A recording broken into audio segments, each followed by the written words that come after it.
కోలాహలంగా కార్తీక వన మహోత్సవాలు ముఖ్య అతిథిగా పాల్గొనే ఎమ్మెల్యే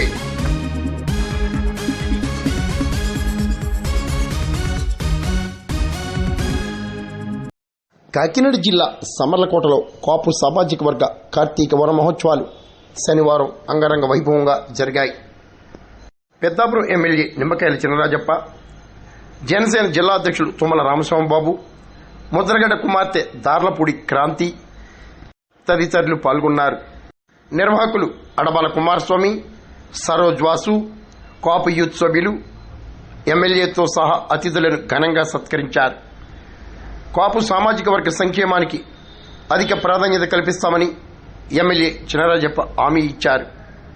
ఇప్పటికే కాపు సామాజిక వర్గానికి కమ్యూనిటీ భవనాన్ని నిర్మించడం కూడా జరిగిందని ఈ సందర్భంగా ఎమ్మెల్యే రాజప్ప, వాసిరెడ్డి యేసుదాసు, నిమ్మకాయల కిరణ్, వైఎస్ఆర్ కాంగ్రెస్ పార్టీ సీనియర్ నేత జౌరూరు సుబ్బారావు తదితరులు పాల్గొన్నారు. మన భోజన సందర్భంగా మనందరం కలవడం జరిగింది. ఈ కార్యక్రమానికి పెద్దల సుబ్బారావు గారు, అలాగే మన దాస్ గారు, అలాగే జనసేన వాస్ గారు, తెలుగుదేశం నుంచి రాజ్బాబు గారు, కానీ చాలా మంది పెద్దలు, చాలా మంది కుమార్ గారు, పెద్దలందరూ ఉన్నారు.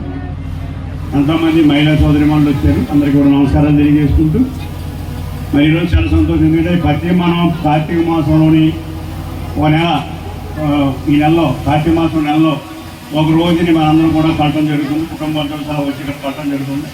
చాలా సంతోషంగా భావిస్తాం.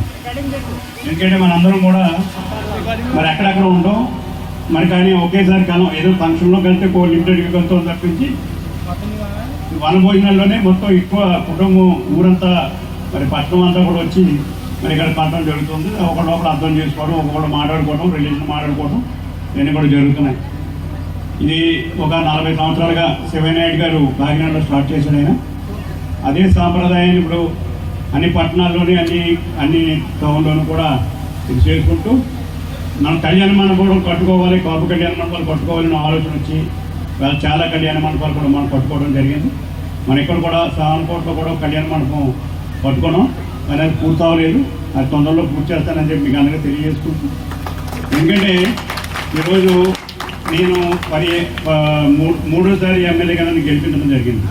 ఒకే ఒక కారణం, ఈ పాపులెట్గా ఉంటాం అనేది మీరు అందరూ కూడా నన్ను విజయం సాధింపజేసి, మరి నాకు బాధ్యత ఉంది. ఎందుకంటే మనందరినీ కూడా పైకి తీసుకొచ్చే బాధ్యత నాకు అంటే అందరినీ తీసుకురాలేను, కానీ కమ్యూనిటీ పరంగా కావాల్సిన అవసరాలు తీర్చే బాధ్యత నేను తీసుకోవాల్సిన బాధ్యత నాకు ఉంది. ఎక్కడైనా ఇబ్బంది ఉన్నా, పది కూడా ఎక్కడ ఇబ్బంది ఉన్నా ఇబ్బందిని సాల్వ్ చేసే బాధ్యత నాకు ఉంది. చేత ఎన్ని కూడా చూసుకుంటూ అందుకే మూడోసారి మనం విజయం సాధించడం జరిగింది. ఎందుకంటే నేను ఇక్కడ ఇల్లు కొట్టుకున్నాను తెలుసు, ఇక్కడ సెటిల్ అయ్యాను, భవిష్యత్తులో కూడా ఇక్కడే ఉంటాను. మరి దాని నినాదంతోనే నన్ను నెగ్గించాను. చేత రేపు భవిష్యత్తులో, ఎందుకంటే ఇలా మనం రాజకీయాలు మాట్లాడకూడదు, అందరూ ఒకటే కుటుంబం. ఇవాళ 3 పార్టీలు 4 పార్టీలు వచ్చినాయి. ఇక్కడ తెలుగుదేశం వచ్చింది, జనసేన వచ్చింది, వైసీపీ వచ్చింది, బీజేపీ వచ్చింది, ఇంకా పార్టీలు కూడా ఉంటే పార్టీలు కూడా వచ్చాయి. అంచేత అందరూ ఒకటే, మనందరం కూడా. అంచేత ఈరోజు ఒక మంచి రోజుని మనందరం కలిసి ప్రతి సంవత్సరం కూడా కలిసి మంచి అన్న మాట్లాడుకుని ఒక మంచి డెసిషన్ తీసుకుని మనం ముందుకెళ్ళవలసిన బాధ్యత ఉంది. నా డెసిషన్ ఏంటంటే మనందరం ముందు పిల్లల్ని బాగా చదివించుకోవాలని బాధ్యత మనందరి మీద ఉంది.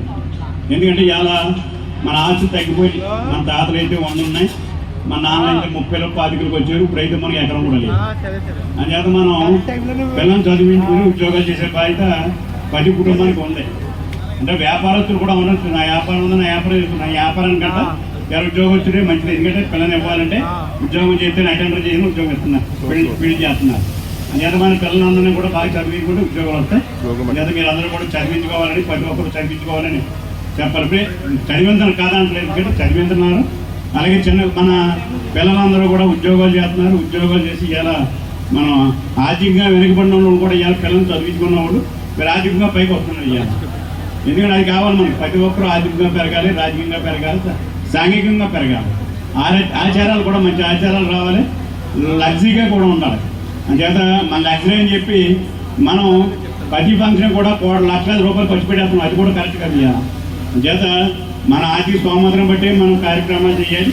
మీరందరూ కూడా అలా చేయాలని, భవిష్యత్తులో మన సామర్లకోట పట్టణానికి సంబంధించి ఏ అవసరాలు ఉన్నాయో అవసరాలు కూడా తప్పనిసరిగా తీరుతానని చెప్పి మీకు అందరికీ తెలుసు. మహిళలు కూడా సోదరిమణులు చాలా మంది వచ్చారు. అందరూ కూడా నేను కోరేది ఏంటంటే మిమ్మల్ని అందరూ కూడా మరి పిల్లల్ని కాన్సన్ట్రేషన్, పిల్లల్ని బాగా చదివించాలని చెప్పి మరొకసారి కోరుతూ యూత్ అంతా కూడా